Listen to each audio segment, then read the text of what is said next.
जो हमारी ज्योतिष है इसको अब विज्ञान भी सिद्ध कर रहा है कि जो भी ज्योतिष है वो सटीक है। जैसे कि रंग, जो ग्रहों का रंग है, पुराण में लिखा हुआ है कि कौन से ग्रह का रंग क्या है, पहले ही पुराण में लिखा हुआ है। आज उस चीज़ को विज्ञान भी सिद्ध कर रहा है कि ये सही है। उसी प्रकार से जब हम खीर या कोई भी चीज़ जब पौराणिक तरीके से पूजा पाठ में करते हैं तो विज्ञान भी उस चीज़ को मानता है, सिद्ध करता है कि हाँ ये चीज़ सही है। जैसे खीर वाली बात है, तो खीर जो रात को रख के सुबह खाई जाती है, इससे कई प्रकार के रोगों का नाश होता है। जैसे कफ, पित्त, वात रोग, ये सब कई रोगों का नाश होता है ये खीर का प्रसाद खाने से। कई जो अनिष्ट शक्तियाँ हैं ये भी दूर होती हैं। तो ये सब चीज़ें करनी चाहिए, इनको मानना चाहिए। ये जो हमारा ज्ञान है पौराणिक, ये विज्ञान से भी जोड़ के देखने पर सटीक और सही माना जाता है। नमस्कार, मैं शारदा पांडे आसान ज़िंदगी के किसी एपिसोड में आपका स्वागत करती हूँ। आज मैं आपको बताऊँगी शरद पूर्णिमा पर्व के बारे में, जिसको अमित पूर्णिमा भी बोलते हैं, कोजागारी पूर्णिमा भी बोलते हैं। तो इस विषय में मैं आपको बताऊंगी। ये पूर्णिमा आने वाली है, जैसे कि हमारे सभी जो हमको देखने वाले हैं, हमारे भाई बहन, हमारे माता पिता, हमारी बहनें, बेटियां सब पूछती हैं कि वो पूर्णिमा का व्रत प्रारंभ करना चाहती हैं, शुरू करना चाहती हैं। तो ये पूर्णिमा साल के 7वीं पूर्णिमा है, यानी हिंदू पंचांग से जब हम महीनों को गिनते हैं तो चैत महीने से गिनना शुरू हो जाता है। तो ये 7वीं पूर्णिमा है। इस पूर्णिमा पर व्रत, जो पूर्णिमा का व्रत करना चाहते हैं वो व्रत शुरू कर सकते हैं। और जो जैसे जो पूर्णिमा का व्रत करना चाहते हैं, कोई तो हर पूर्णिमा में सत्यनारायण जी का कथा भी करते हैं। कोई क्या करते हैं कि 12 पूर्णिमा रह के फिर जब उद्यापन करना होता है तब कथा करते हैं। और कोई जन क्या करते हैं कि पूर्णिमा का सिर्फ सत्यनारायण जी को पूर्णिमा तिथि पर 12वें पूर्णिमा में सत्यनारायण जी का सिर्फ कथा करते हैं, कथा करवाते हैं या खुद कर लेते हैं। और जब तक कथा नहीं करते हैं तब तक व्रत करते हैं और उसके बाद पूरा भोजन ले लेते हैं पंडित जी को खिलाने के बाद। उसी प्रकार से कई बहनों का प्रश्न है कि वो वैभव लक्ष्मी का व्रत कब से शुरू करें। जैसे कि हर पूर्णिमा माँ महालक्ष्मी, सत्यनारायण जी का पूजा, चंद्रमा का पूजा ये विशेष होता है। तो वैभव लक्ष्मी जी का व्रत, जैसे कि पुराणों में है कि अमावस्या पर भी उल्लेख है कि माँ लक्ष्मी जी का अवतरण हुआ था। पूर्णिमा पर भी, जैसे कि अष्ट लक्ष्मी है तो अलग अलग लक्ष्मी का अलग अलग अवतरण होता है तिथियों में। तो इस तिथि में आप वैभव लक्ष्मी का व्रत, जो कि शुक्रवार को, ये 30 अक्टूबर को शुक्रवार को शरद पूर्णिमा पड़ रही है, जो कि इस दिन आप वैभव लक्ष्मी का व्रत भी शुरू कर सकते हैं। और स्नान दान पूर्णिमा 31 तारीख को है और इसी पूर्णिमा से कार्तिक स्नान भी शुरू हो जाएगा। माँ तुलसी को दीप दान और स्नान भी शुरू हो जाएगा। तो इसी जो पूर्णिमा है, जैसे कि पूर्णिमा तिथि से ही आवाहन शुरू हो जाता है। तो पूर्णिमा तिथि में माता तुलसी जी का जो चौरा होता है उसको पूर्णिमा तिथि में गाय के गोबर से माता तुलसी मैया का चौरा लीप के चौक बनाना चाहिए। और इसी दिन माता तुलसी का आवाहन भी करना चाहिए कि हे माता, 1 महीने तक हम आपको दीप दान करेंगे और ब्रह्म मुहूर्त में स्नान करके आपकी पूजा और आरती भी करेंगे। ये महीना, जैसे कि बहुत लोग पूछते हैं कि बहुत लोग करते भी हैं कार्तिक नियम। जैसे कि कार्तिक में बहुत सारे लोग बहुत चीज़ों का त्याग कर देते हैं और मतलब नमक नहीं खाते हैं। तो 1 महीना काफ़ी हो जाता है। 1 महीना नमक नहीं खाएंगे तो बीमार पड़ जाएंगे, कमज़ोरी लगेगा। तो जो कार्तिक महीने का जो रविवार होता है उसमें आप रविवार का लौना व्रत कर सकते हैं। तो कार्तिक महीने में तुलसी पूजा भी शुरू करें।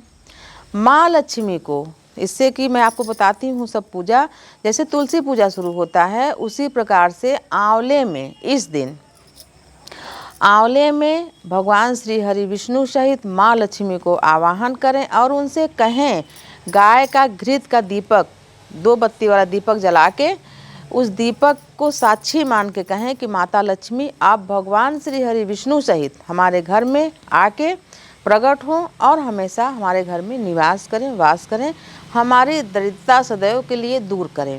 जैसे आपको मैं बताना चाहूँगी कि जैसे मैं तुलसी जी के संबंध में बहुत ढेर सारा वीडियो दी हूँ आसान ज़िंदगी में, आप उसको सर्च करके देखेंगे तो आपको पता लगेगा कि जब तुलसी सूख जाती है तो क्या करना होता है, तुलसी का पत्र तोड़ने से पहले क्या नियम निभाना पड़ता है। तो ये सब वीडियो दिए गए हैं, तुलसी विवाह भी दिया गया है। हो सकेगा तो हम प्रयास करेंगे छोटी सी तुलसी पूजा करके भी दिखाएंगे अभी आगे। जैसे तुलसी माता का जो पूजा होता है पूरे कार्तिक महीने में, उसी प्रकार से अगर आप पूरे कार्तिक महीने में आपके आंगन में, अहाता में, आसपास में आंवले का वृक्ष हो तो तुलसी मैया के साथ साथ भगवान श्री हरि विष्णु को, माता लक्ष्मी को भी आंवले के वृक्ष में एक दीपक जला के, वो सुबह हो यानी सूर्य उदय से पहले चाहे जला दें दीपक को या रात को जलाएं, और थोड़ा सा गाय का दूध अगर आंवले में रोज सिंचित करें तो माँ महालक्ष्मी की कृपा सदैव आपके घर पर, आपके परिवार पर बना रहेगा। और प्रसाद में माँ महालक्ष्मी को धान की लाई वो वाली नहीं जो चटपटा बनाते हैं, भेलपूरी वगैरह बनाते हैं, वो वाली लाई नहीं, वो धान की लाई जो सीधे धान को भून के बनाया जाता है, बड़ी बड़ी सी रहती है, कटी कटी सी। धान की लाई पर बतासे रख के माँ तुलसी को भोग लगा के कन्याओं को बांटने से माँ महालक्ष्मी की स्थिरता अपने घर में सदैव के लिए बनी रहती है। ये भी करें। उसी प्रकार से इस शरद पूर्णिमा पर चंद्रमा पृथ्वी के काफ़ी करीब आ जाते हैं और 16 कलाओं से युक्त रहते हैं, इसीलिए चंद्रमा के किरणों से अमित की वर्षा होती है इस शरद पूर्णिमा में। इसीलिए खीर को बना के, यानी जो बहुत सारी बहनें क्या करती हैं, रात को खीर बनाई और गरम खीर ही आंगन में या छत में रख दें, ऐसा नहीं करना चाहिए आपको। खीर सुबह के समय नहा धो के सफाई से बना लें और एकदम जितना ठंडा हो सके ठंडा हो जाए, फ्रिज गरम नहीं, सामान्य तरीके से ठंडा हो जाए, फिर उसको छत में या खुले जगह में कहीं भी जहाँ चंद्रमा का प्रकाश उसमें चांदनी पड़ती रहे, छत में या आंगन में रखें। और चलनी जो होती है आटा छालने वाली या जो करवा चौथ में झाँकने वाली चलनी होती है उससे ढक दें।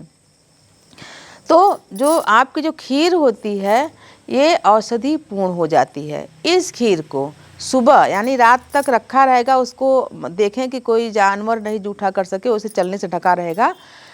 इस खीर को सुबह नहाने के बाद, यानी ये विधि होती है ना कि सुबह उठे और निकाल के देने लगे, खाने लगे, ऐसा नहीं। इस खीर को रात को रखें, नहाने के बाद उसको हटाएं और 1 चम्मच खीर को तुलसी मैया के गमले में भी डालें।